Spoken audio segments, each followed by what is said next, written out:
em Gênesis, no capítulo de número 11. Nós leremos os versículos de 1 a 9.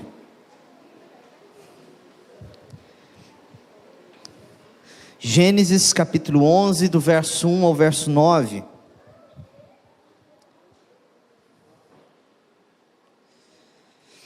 Eu farei a leitura na Nova Almeida e atualizada. Assim nos diz a palavra de Deus. Em toda a terra havia apenas uma língua e uma só maneira de falar. Os homens partiram do Oriente, encontraram uma planície na terra de Sinar e habitaram ali, e disseram uns aos outros: venham, vamos fazer tijolos e queimá-los bem. Os tijolos lhes serviram de pedra e o betume de argamassa, e disseram: venham, vamos construir uma cidade e uma torre cujo topo chegue até os céus e tornemos célebre o nosso nome, para que não sejamos espalhados por toda a terra. Então o Senhor desceu para ver a cidade e a torre que os filhos dos homens estavam construindo, e o Senhor disse: eis que o povo é um, e todos têm a mesma língua.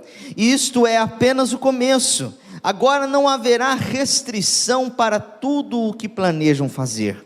Venham, vamos descer e confundir a língua que eles falam, para que não entenda o que o outro está dizendo. E assim o Senhor os dispersou dali pela planície, pela superfície da terra, e pararam de edificar a cidade. Por isso a cidade foi chamada de Babel, porque ali o Senhor confundiu a língua de toda a terra, e dali o Senhor os dispersou por toda a superfície dela. Oremos ao Senhor nesse instante, irmãos. Ó Deus, nós clamamos ao Senhor nesta hora, e rogamos para que o Senhor abençoe-nos nesse instante, ó Pai, de exposição da Tua Palavra. Fala ao nosso coração por meio deste texto, Senhor, inspirado por Ti. Que Ele, Senhor Jesus, traga verdadeiramente admoestações, exortações ao nosso coração, para que possamos manter os nossos olhos no Senhor em todo o tempo. Ilumina-nos, ó Espírito Santo de Deus, que se faz presente aqui nesta manhã, que está no corpo da igreja, no corpo de Cristo que é a igreja, que habita em nosso coração. Faz-nos entender a mensagem que o Senhor tem para nós, a partir deste texto. Assim nós te pedimos no nome de Jesus. Amém. Meus irmãos, a estrada que nós percorremos até aqui, desde o capítulo 1 de Gênesis até o capítulo 11, ela nos mostra vários relatos e vários personagens, começando desde Adão e Eva e chegando até esse relato da Torre de Babel. Nós vemos aqui Moisés falando a uma audiência particularmente muito chegada dele, que era o povo de Israel, nas planícies de Moabe, quando o povo estava prestes a entrar ali na terra prometida, para poder alcançar ali aquilo que o Senhor prometera a eles, receber do Senhor aquilo que Ele prometera a eles. E Moisés então, tratando de um cuidado pastoral, um cuidado para que pudesse alertar o povo de Deus, que estava para adentrar numa cultura completamente ateia, completamente pagã, oposta aos valores que eles haviam recebido então do Senhor ali no Monte Sinai. Ele descreve a história, a origem desse povo, como que este povo surgiu. E ele começa então desde a fundação, a criação dos céus e a terra, mostrando como Deus ele foi bondoso, trazendo o homem, fazendo ali de certa forma um paradoxo com todas as mitologias pagãs dos cananeus que havia sobre a criação do mundo naquele momento. E ele mostra então como o homem, ele sendo uma imagem e semelhança de Deus, foi criado para engrandecê-lo, para poder multiplicar-se sobre a terra, para poder governar aquilo que o Senhor Deus havia lhe dado, para glorificar o nome dele. No entanto, Moisés, no capítulo 2 de Gênesis, vai mostrar a questão do pecado, como o pecado havia entrado no mundo por meio ali da serpente, enganado Eva, feito com que Adão também fosse enganado, e esse mal se alastrou por toda a terra. Adão e Eva haviam sido colocados no jardim, de lá foram expulsos por causa do pecado, e este pecado foi se propagando à medida que a terra ela ia sendo povoada pelos homens. Vemos como ele se propagou na pessoa de Caim, quando ele assassinou o seu irmão Abel. Vemos quando ele se propagou por meio dos seus descendentes, que também se rebelaram contra Deus, construindo cidades, chegando a um ponto que a iniquidade se multiplicou sobre a face da terra, que Deus envia um juízo por meio do dilúvio, salvando apenas Noé e sua família, com quem ele continuaria ali a sua aliança posteriormente àquele julgamento. Noé deveria ter construído uma arca, entrar com a sua família nele, e por 40 dias e 40 noites, Deus enviou chuva, um dilúvio, como algo que nunca havia acontecido sobre a face da terra. E depois que Noé saiu dali, Deus deu a ordem para eles: vão, se multipliquem, espalhem-se por toda a face da terra. Eis, e fez uma aliança dizendo: eu nunca mais vou destruir a terra completamente, por causa da maldade do homem, porque o homem ele é mau em todos os seus desígnios. Mesmo depois do dilúvio, a maldade do homem continuou a se multiplicar. Nós vemos ali o pecado do próprio filho de Noé, que o viu nu e fez zombou do seu pai, contou aos irmãos, e por isso veio uma maldição sobre ele, e os seus descendentes então se espalharam, se multiplicaram sobre a face da terra, e juntamente com eles a maldade. Nós vemos no capítulo 10, na semana passada, como que essas nações nasceram a partir dos filhos de Noé, de Sem, Cã e Jafé. Como que várias nações foram se multiplicando por meio daqueles filhos, gerando várias línguas, gerando vários idiomas, gerando várias culturas, a maneira como eles foram se espalhando por toda aquela região. Este capítulo 10, talvez, como o Edinaldo falou na semana passada, ele seria melhor entendido depois do capítulo 11, que é o que nós vamos ver nesta manhã, porque este capítulo 11 vai mostrar de fato como essa maldade ela estava no coração do homem, e como veio o surgimento de vários idiomas, de várias línguas, conforme o capítulo 10, ali conhecido como Tábua das Nações, ela vai nos mostrar de fato, como o porquê do homem ter sido espalhado por toda a face da terra. E então, no capítulo 11, Moisés, ele vai dar de fato essas instruções, ele vai dar de fato, contar essa história para aquele povo de Israel, para mostrar que, apesar de Deus continuar sendo leal à sua aliança, de Deus ainda continuar sendo leal às suas promessas, aquilo que ele havia prometido de fato a Abraão, Isaque e Jacó, história que ele vai começar a contar no capítulo 12, o coração do homem, ele continua sendo mau, e mesmo depois do dilúvio, a maldade havia se multiplicado e se espalhado por toda a face da terra. E aqui então, o texto esses 9 versículos do capítulo 11 nos ensinam que, para que se cumpra o seu plano de que encham a terra, o Senhor dispersa a humanidade que busca em desobediência edificar o seu próprio reino, como diz um comentarista, Sidney Greidanos. O grande sinopse destes versículos, o grande ensinamento que ele vai nos trazer é isso: Deus havia dado uma ordem para os filhos de Israel, eles se rebelaram contra esta ordem de Deus, eles queriam construir um reino para si mesmo. Deus então faz com que o empreendimento deles viesse abaixo, e eles pudessem então se espalhar por toda a superfície da terra. E aqui eu quero destacar então quatro partes desta história que eu gostaria de contar para os irmãos deste relato bíblico da Torre de Babel. E em primeiro lugar, nos versículos de número 1 e 2, Moisés começa contando aquelas pessoas como se ele estivesse contando um conto ou uma história verídica, não algo que é mitológico, como alguns pretensos estudiosos podem dizer, mas algo que é verdadeiro, algo que aconteceu de fato. ele começa dizendo que naquela época havia um só povo e uma única linguagem. Veja o que diz os versículos de número 1 e 2. Em toda a terra havia apenas uma língua e uma só maneira de falar. Os homens partiram do Oriente e encontraram uma planície na terra de Sinar e habitaram ali. Moisés estava aqui dando uma continuidade, mostrando, explicando o porquê de existirem muitos idiomas, muitas nações e culturas, diversas e espalhadas por toda a face da terra, especialmente aqueles cananeus que estavam habitando, aqueles povos que habitavam ali a terra que Deus havia prometido por meio de Abraão, Isaque e Jacó. Ele fala então que antes de acontecer toda essa dispersão dos povos, existia apenas uma língua e uma só maneira de falar.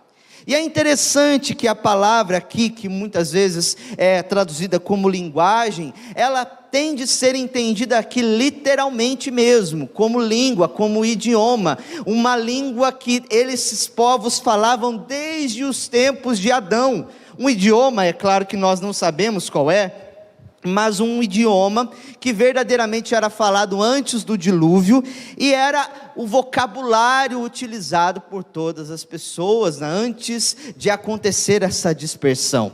Havia aqui, uma única língua, uma língua comum a todos aqueles povos, e língua, nesse sentido aqui nós queremos destacar que realmente é um idioma, um único idioma falado, ou então o idioma principal que era falado por todas as pessoas. Assim como nós vemos nos dias de hoje, existem um idioma principal, mundial, ali com que todas as nações têm maior habilidade para falar, como o inglês, por exemplo. Da mesma maneira existia um modo de falar, um vocabulário, vamos dizer assim, um compêndio de palavras que eram comum a todos os povos, sejam eles os descendentes de Cã, sejam eles os descendentes de Sem, sejam eles os descendentes de Jafé. E aqui então, ele fala que havia essa maneira de se comunicar, uma única só maneira. E os homens então, seguindo ali os descendentes dos filhos de Noé, seguindo o seu trilho, eles foram parar, partiram do Oriente, de certa forma da onde a arca havia parado ali, e onde eles começaram a dispersar para multiplicar sobre a terra. Eles chegaram a uma planície chamada planície de Sinear, e ali alguns arqueólogos, alguns historiadores vão dizer que essa é uma das regiões mais belas que havia na época, porque estavam ali perto dos rios Tigre e Eufrates, eram planícies boas para poder fazer cultivo de animais, agropecuária, por exemplo, e eles se encantaram com aquele lugar. E em vez de continuar a peregrinação, ficaram um tanto ali, outros se espalharem para o outro canto, eles decidiram não mais se espalhar, mas se condensar naquele lugar. E essa planície de Sinear é o termo equivalente, é identificada tradicionalmente com o seu equivalente linguístico de Suméria. É ali os povos sumérios, que daria origem à antiga Mesopotâmia no passado, conhecido como o berço da civilização, onde você vai ver as primeiras construções, os primeiros empreendimentos humanos. E esses descendentes migraram, chegaram até esse lugar e desejaram fixar-se ali permanentemente. Eles viram que aquela era uma terra muito boa, que estava ali diante deles algo muito bom para ser explorado, e em vez de continuar seguindo a ordem do Senhor, eles disseram: vamos ficar aqui, nós somos um só povo, nós temos uma só linguagem, e nós vamos nos estabelecer nesse lugar. Para quê? E então, em segundo lugar, Moisés vai comentar aqui, vai trazer um motivo pelo qual esse povo desejou ficar naquele lugar. E diz aqui os versículos de número 3 e 4, para que eles pudessem construir uma torre, uma cidade para engrandecer o seu nome. Diz os versículos 3 e 4, e disseram uns aos outros: venham, Em algumas traduções diz: eia, vamos fazer tijolos e queimá-los bem. Os tijolos lhes serviram de pedra e o betume de argamassa, e disseram: venham, vamos construir uma cidade e uma torre, cujo topo chegue até os céus, e tornemos célebre o nosso nome, para que não sejamos espalhados por toda a terra. Talvez eles estivessem cansados de peregrinar, de andar, ou então queriam estabelecer um reino para si. E você pode pensar assim: mas que mal há nisso, a gente se estabelecer em um determinado lugar? Até quando a gente vai viver como um peregrino, andando de um lado para o outro, mudando de casa em casa? Não sei se você já teve essa experiência de mudar várias vezes, de levar móvel, de tirar coisas que você tem, quebrar coisas, levar de um lado para o outro. Essas pessoas talvez estavam cansadas. Será que era apenas isso que o texto nos diz, de ficar andando por aí, peregrinando, perambulando por aquelas terras? Não, meus irmãos. O desejo deles não era simplesmente de um cansaço, de algo que estava desanimando a vida deles, mas diz esse texto aqui que eles queriam se organizar para construir um reino cujo o governo seria cujo governo teriam eles mesmos no centro. Um governo autônomo, um governo uma cidade onde eles pudessem fazer o nome deles de forma muito grandiosa. E de que maneiras eles encontraram isso? Como eles poderiam fazer este reino? Porque naquele lugar onde eles estavam, nessa terra de Sinear, não era comum haver tantas pedras como havia em outras regiões, para fazer as edificações, as casas, construir uma cidade. E eles então aqui acabaram explorando o local e desenvolvendo uma tecnologia muito boa, uma tecnologia que é usada até os dias de hoje, que é a arte de fazer tijolos. Não sei se você já esteve numa olaria. Quando eu era criança, as escolas sempre faziam lá no interior de Minas várias expedições, para nos levarem a alguns lugares. E uma vez nos levaram em uma olaria que tinha aquelas torres antigas, onde eles assavam tijolos, pegavam a massa, pegavam ali a argila, colocavam dentro de um molde, colocavam aquilo para assar, e aquilo virava quase que uma pedra, algo bem duro. A casa do meu pai foi construída só de tijolinho, então algo que era bem sustentável, muito resistente, poderia ser utilizado ali para a construção de casas e até mesmo de cidades. E essa tecnologia antiga, foi aqui então nós vemos o texto, Moisés falando que eles, não encontrando pedras, esses artifícios para construir aquilo que eles queriam, eles então empreenderam, eles entenderam que eles pegassem a argamassa, colocassem em moldes e secassem, queimassem no fogo, isso poderia ser algo que poderia ser utilizado para construção. E então foi o que eles fizeram. E eles desejaram então construir uma cidade e uma torre que chegasse até o topo e tornasse célebre o nome deles, para que eles não fossem espalhados por toda a face da terra. E é interessante, o empreendimento deles aqui, a palavra que o Moisés utiliza para construir, ele não tem apenas a ideia de construir algo simplesmente físico, mas também pode ser colocada em outros lugares da Bíblia como em fazer crescer, fazer expandir, fazer a sua descendência ser grande. Eles empreenderam ali algo que era, eles estavam dispostos a um empreendimento cultural, que era construir uma cidade, tal qual o seu antepassado Caim fez, quando ele estava fugindo ali de Deus, e em vez de se andar errante por toda a terra, ele quis ficar seguro, construindo um local onde ninguém pudesse encontrá-lo, uma cidade que ele deu o nome do seu filho ali. Eles desejaram entrar naquele lugar, empreender naquele lugar, por motivos que não eram motivos de adorar a Deus, não eram motivos de engrandecer, ou simplesmente porque eles queriam levar a cabo a ordem de Deus de se espalhar, mas para fazer grande o seu nome, para fazer grande o seu nome, a sua fama, para que eles não fossem espalhados pela face da terra, para que eles não tivessem de caminhar como peregrinos. Eles queriam construir um império para si mesmo, no qual eles pudessem ser os seus imperadores, pudessem ser ali de fato as pessoas que governassem as suas próprias vidas, independentemente desse Deus que havia ordenado para que eles se espalhassem por toda a terra. E é interessante que a cidade nos mostra aqui um empreendimento cultural, mas não apenas um empreendimento cultural, onde eles pudessem se organizar como sociedade, como uma certa política, com um certo conselho que governasse ali, mas eles queriam construir também uma torre. E talvez você pode pensar, mas por que uma torre? Uma cidade já não era algo suficiente para que eles se protegessem, para que eles ficassem ali organizados? Qual que é o significado dessa palavra torre que existe aqui?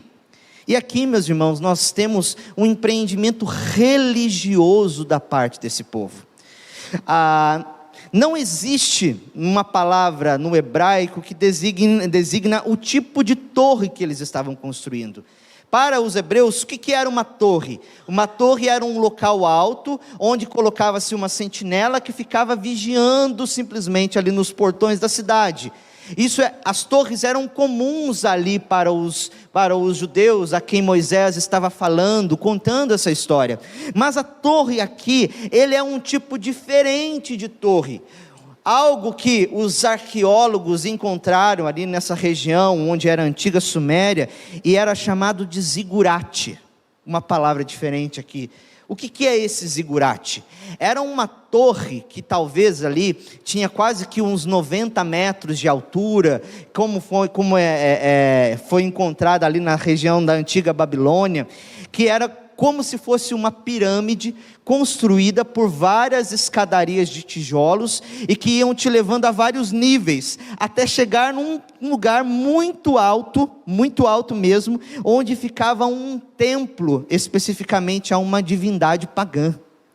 Então esses locais eram locais que estavam em torno dessa torre, a cidade era construída em torno dessa torre, existia ali toda a questão cultural, urbana, deles se organizarem ali, mas essa torre ela tinha um significado totalmente religioso, e alguns estudiosos diziam que essa torre, ela tinha lá um templo que era uma casinha especificamente, um quartinho onde eles construíam para que a divindade descesse dos céus e acessasse ali a cidade deles, trazendo bênçãos da fertilidade, participando dos cultos pagãos que eles faziam. Então, os zigurates desse período, essas construções antigas, eles tinham de fato essa intenção de construir um local para que a divindade chegasse, ou então para que os homens, por meio dos seus sacerdotes, se achegassem a essas divindades,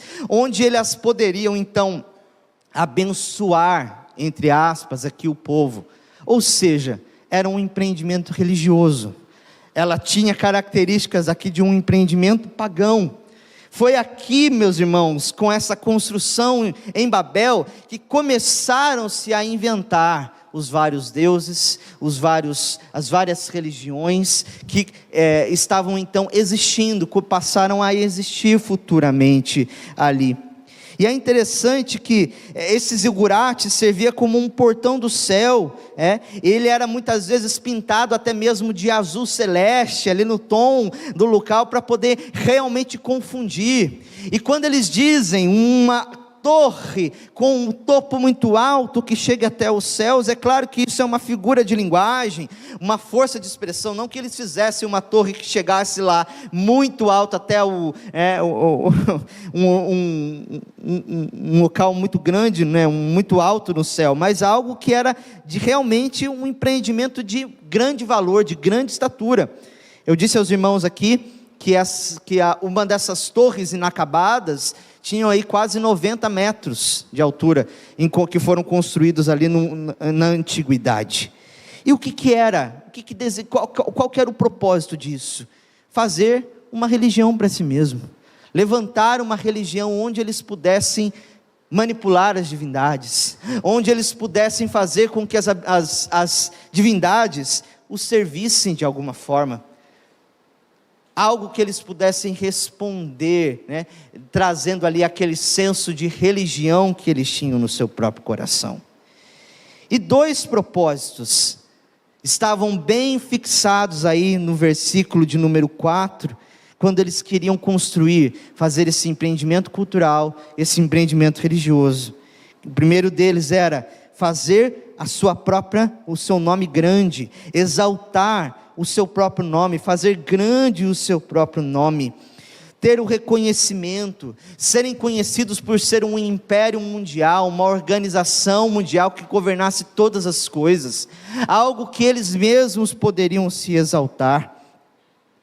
E também, meus irmãos, de não se espalharem, de não chegarem-se a povoar, de não povoarem toda a terra, como Deus diz em Gênesis 9:7, quando Ele deu a ordem aos filhos de Noé: sejam fecundos, multipliquem-se, povoem a terra, multipliquem-se sobre ela.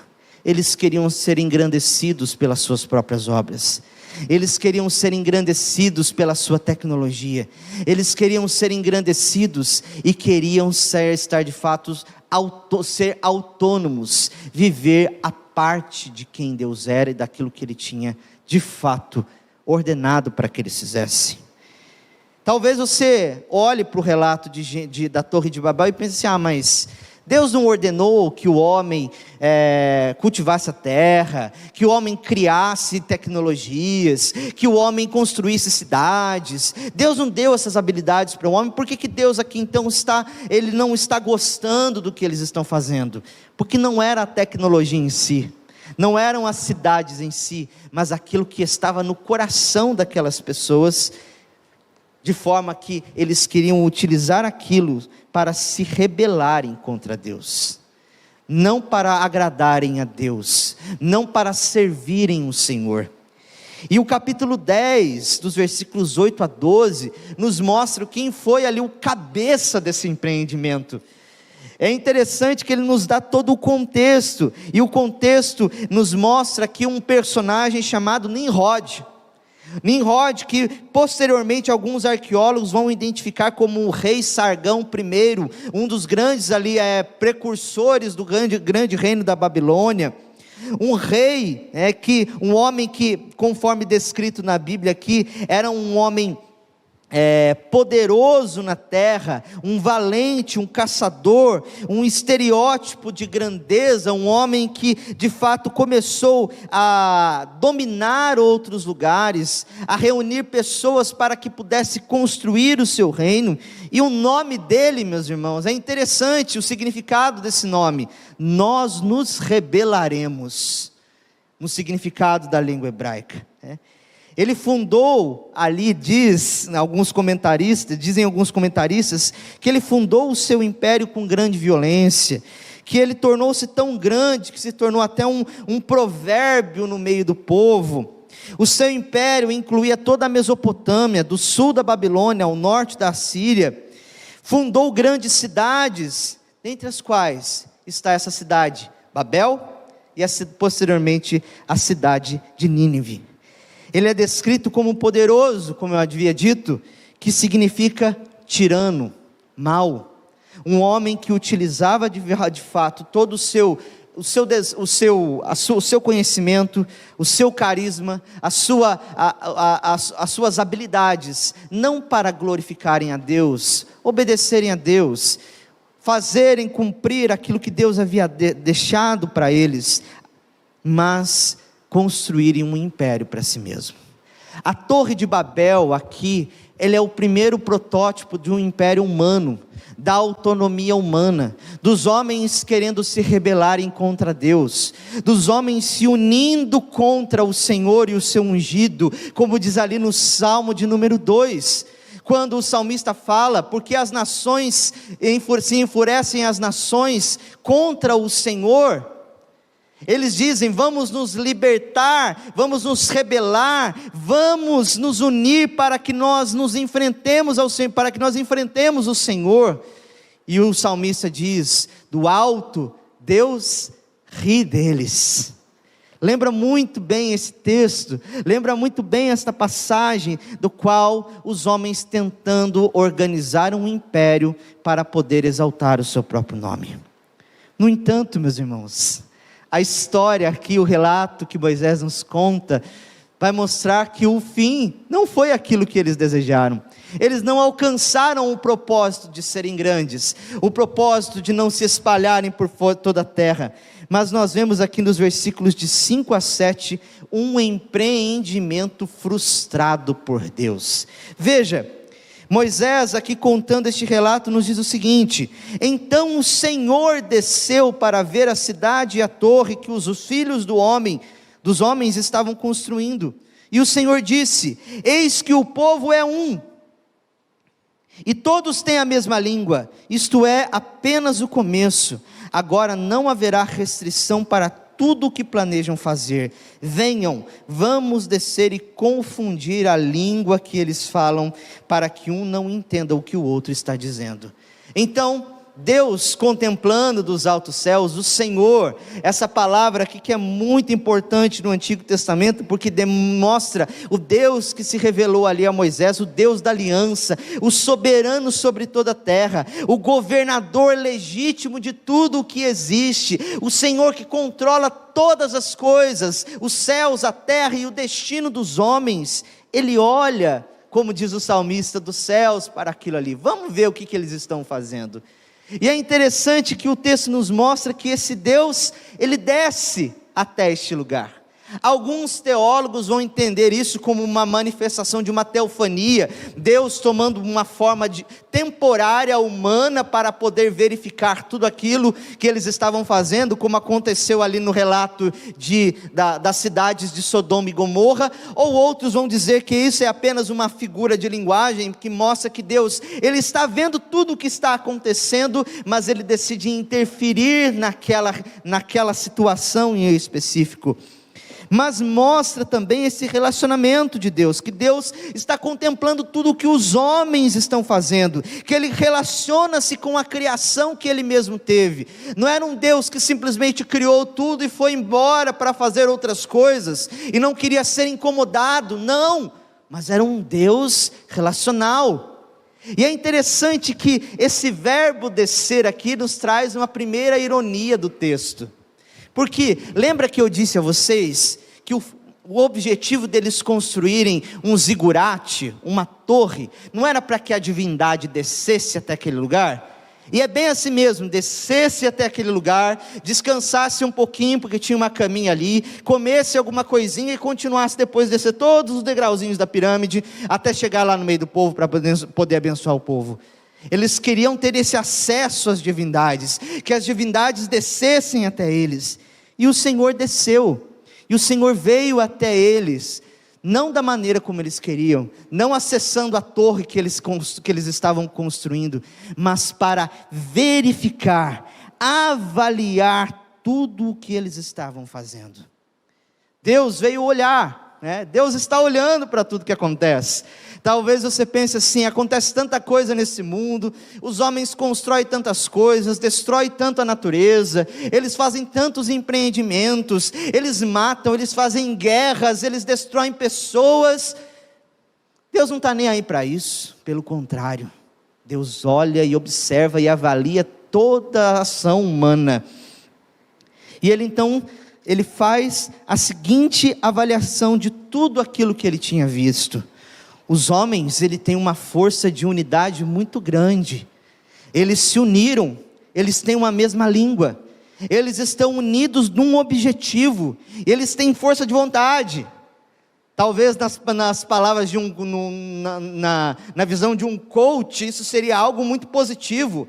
Quando os homens se unem, eles constroem, eles fazem coisas grandiosas, eles têm algo para poder realmente mostrar quem eles são um, eles têm uma única linguagem, eles têm força de vontade, eles fazem as coisas, mas eles não têm bondade no coração.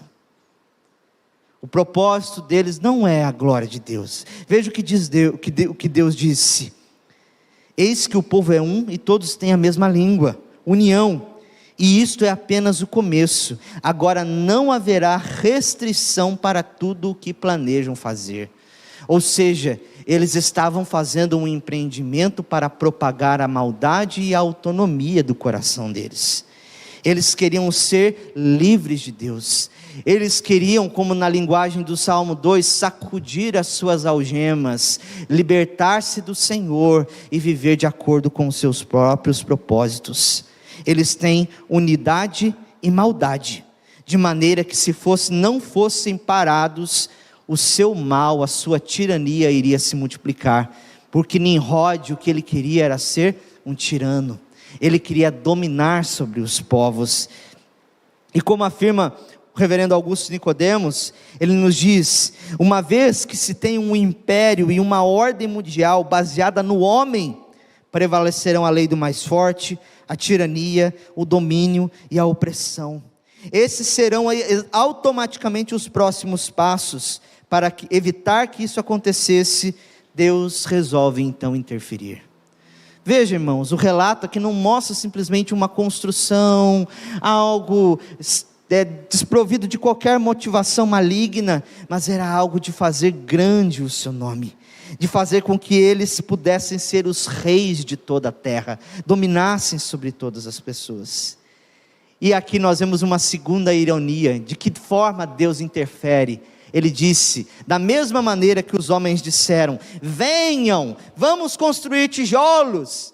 Deus falando para si mesmo, e aqui é algo maravilhoso, porque já em Gênesis nós vemos aqui uma referência ao Deus Trino, como nós vamos conhecer no Novo Testamento posteriormente, como o Pai, o Filho e o Espírito Santo, dizendo para si mesmo: venham, vamos confundir a língua deles, para que eles não entendam o que o outro está dizendo. E aqui a ideia mesmo desse verbo é confusão, é realmente fazer com que aquela linguagem comum já não existisse mais, para que eles não tivessem entendimento do que o outro estava falando, e isso minaria todo o projeto deles, porque eles não conseguiriam construir esse império e expandir o nome deles. E foi de fato, meus irmãos, o que Deus fez. Deus, como diz o pastor Russell Shedd, dizia o pastor Russell Shedd, reconhece o valor na unidade e na paz, quando elas são caracterizadas pela santidade. Deus não é contra a unidade, pelo contrário, nós vamos ver várias e várias palavras no Novo Testamento, que nos mostram que Deus quer que nós sejamos um, mas essa unidade e a paz, ela deve ser caracterizada pela santidade, ela deve ser caracterizada pela vida de Cristo, não pela autonomia do homem, não para que o homem pudesse exaltar a si mesmo.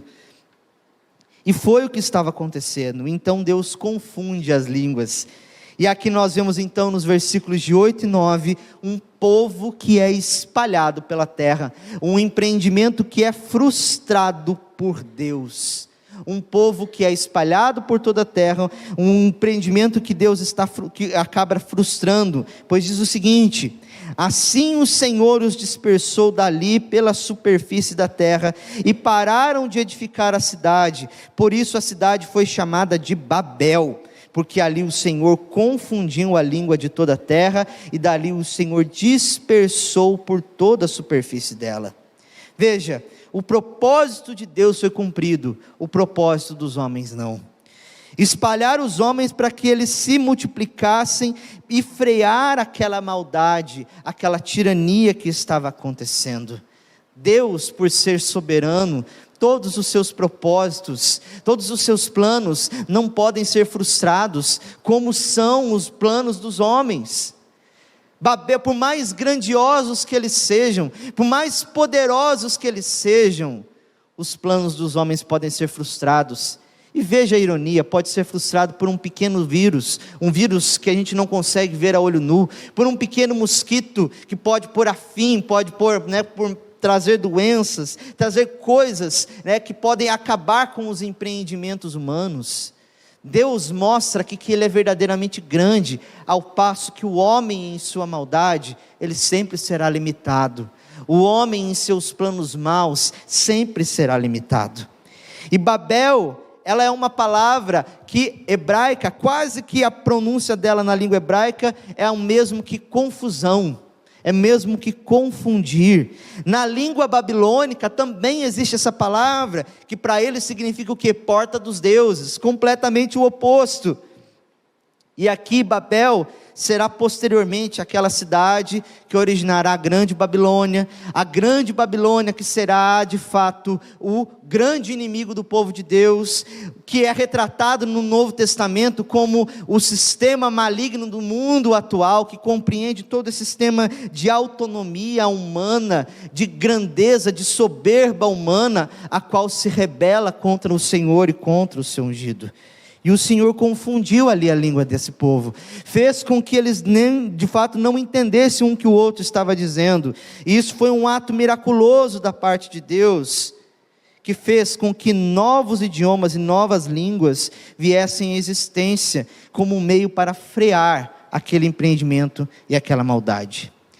E é interessante, irmãos, quando nós estudamos a linguística, nós vamos ver que havia vários troncos que deram origem a várias línguas como nós conhecemos hoje.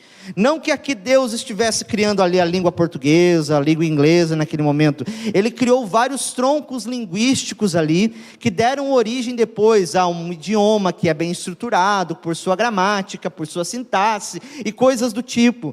E nós vamos ver que existem vários troncos linguísticos, que os linguistas dizem que vieram tudo de uma origem só, de uma língua só que foi falada.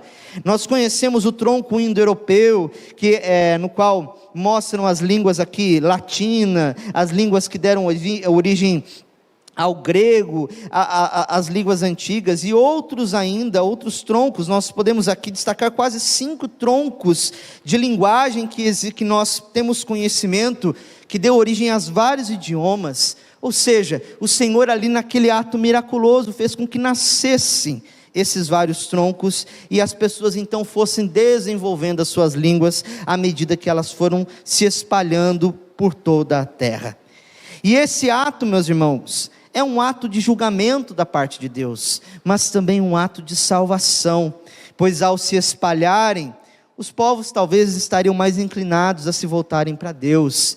Ao espalhar as nações, ao fazer com que elas se desenvolvessem isoladas umas das outras nesse primeiro momento, Deus está preparando aqui também o caminho para a chegada do grande patriarca Abraão, por meio de quem ele daria continuidade à linhagem da mulher, à linhagem de Sete, à linhagem de Noé, à linhagem de Sem, que são os semitas, e depois o Abraão, que veria o povo judeu, de quem veria o próprio Senhor Jesus Cristo, o Redentor de todas as nações.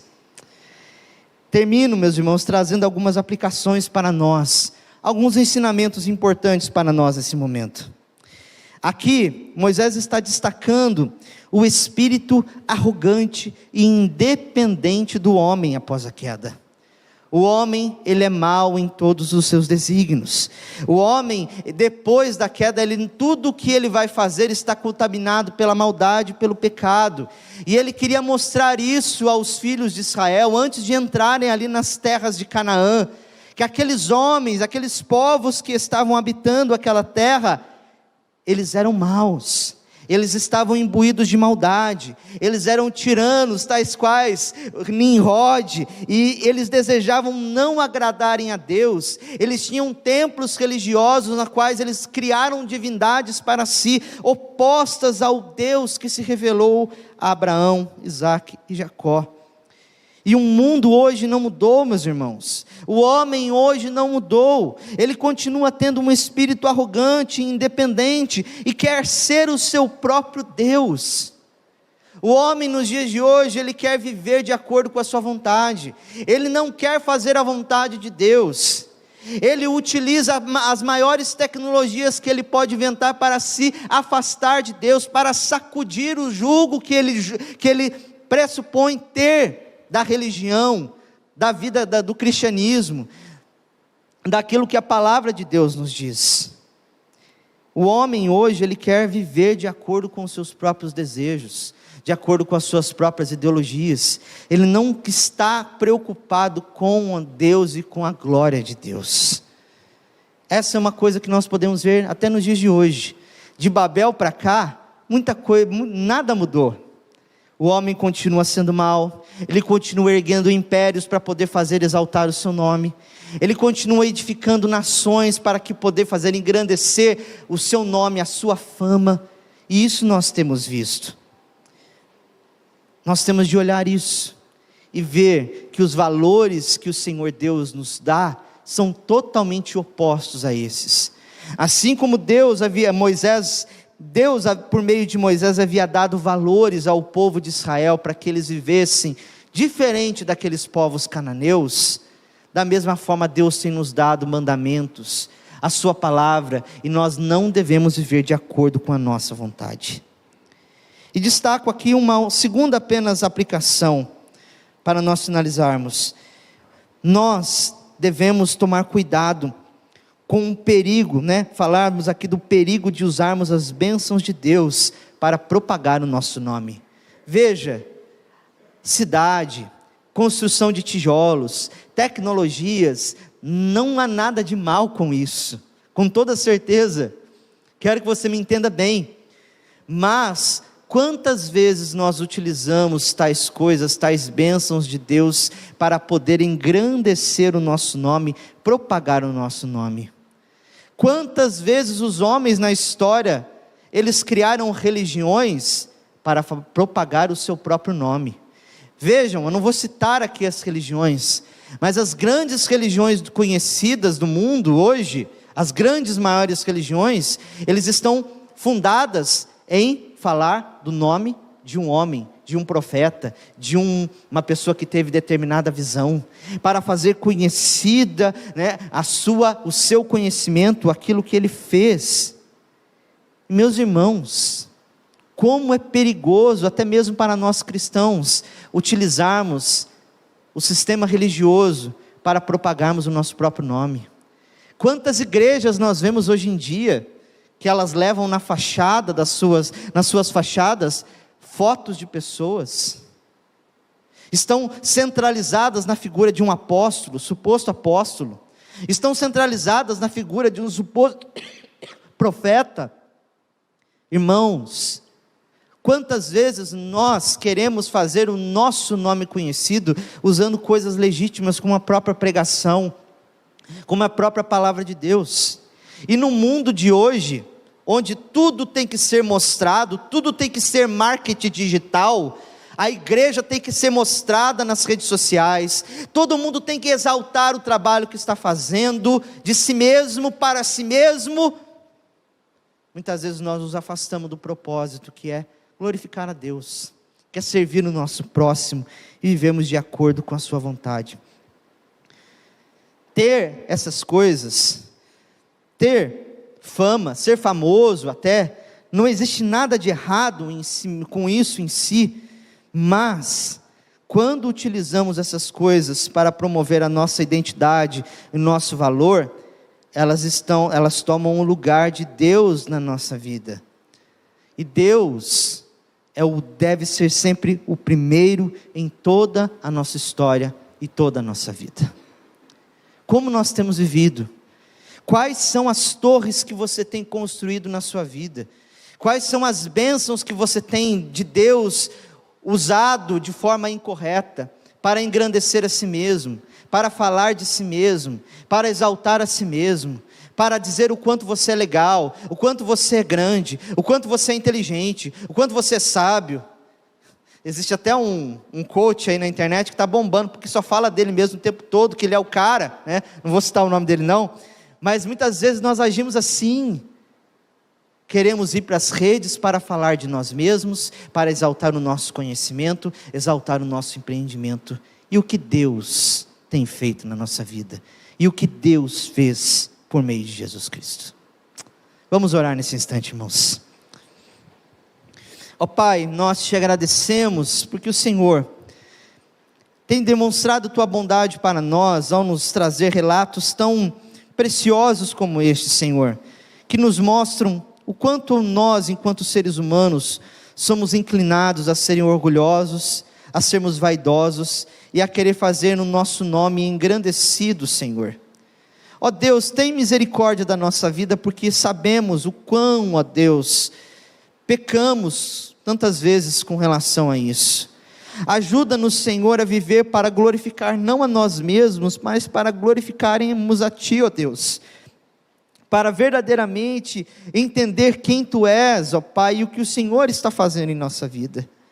Ó Deus, que nós não usemos de coisas boas da Tua palavra, Senhor, bênçãos que o Senhor nos dá para propagarmos o nosso nome e fazermos o nosso nome grande neste mundo, mas que o nosso desejo, Senhor, é sermos conhecidos, ou então não conhecidos, ó Deus, vivemos no anonimato, mas sermos conhecidos diante do Senhor, como homens de fé, homens que confiam em Deus, homens que vivem para a glória do Teu nome. Assim nós te pedimos no nome do Senhor Jesus Cristo, amém. E agora, irmãos, que a graça do nosso Senhor Jesus Cristo, que o amor de Deus o Pai, e as doces consolações do Espírito estejam sobre vós, e sobre toda a igreja do Senhor, desde agora e para sempre, amém.